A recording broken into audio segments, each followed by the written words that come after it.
The nominal illusion: most people think cash is safe. They look at their banking app, see the numbers staying steady, and they feel a sense of peace. But in 2026, that safe bank balance is a trap. We are living through the era of the nominal illusion. This is where the number in your account stays the same, but the utility of that money is evaporating. If your bank pays you 4% interest, but the real-world cost of housing, energy, and insurance is rising by 7%, you aren't saving. You are losing 3% of your life's work every single year. You are essentially working for free for 2 weeks every year just to pay a hidden tax that never appears on a government bill.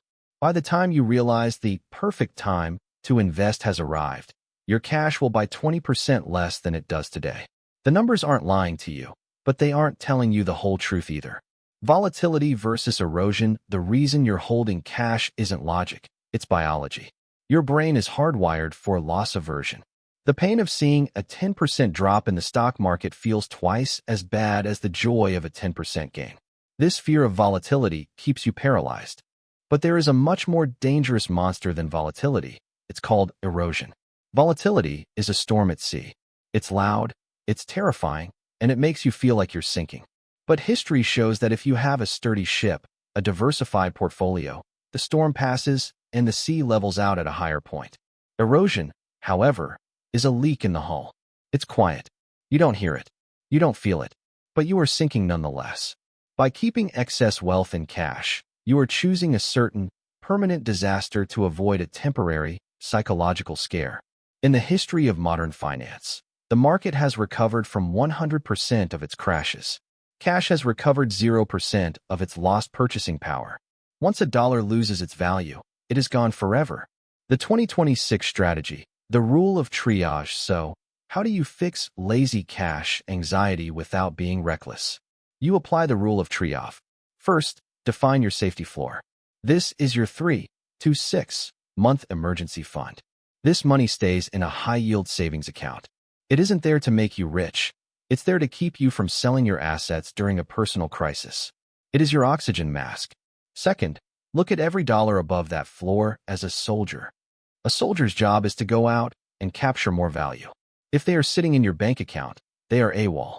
They need to be deployed into productive assets. In 2026, the best way to deploy these soldiers is through dollar-cost averaging.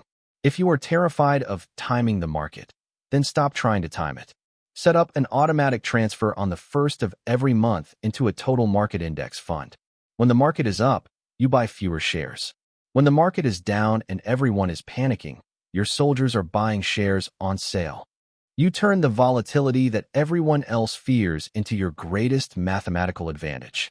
The transformation from keeper to owner: when you move from a cash-heavy mindset to an asset-heavy mindset, your entire relationship with the economy changes. When you hear that prices are rising in 2026, you don't have to panic. Why? Because you own the companies that are raising those prices. You own the land that is becoming more valuable. You own the systems that produce value. The gap between the keepers and the owners is widening every day.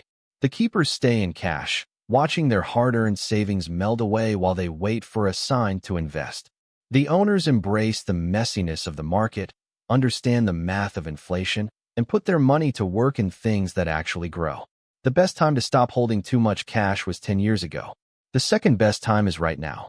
Every day you wait is a day the invisible thief steals your future. Look at your bank account today.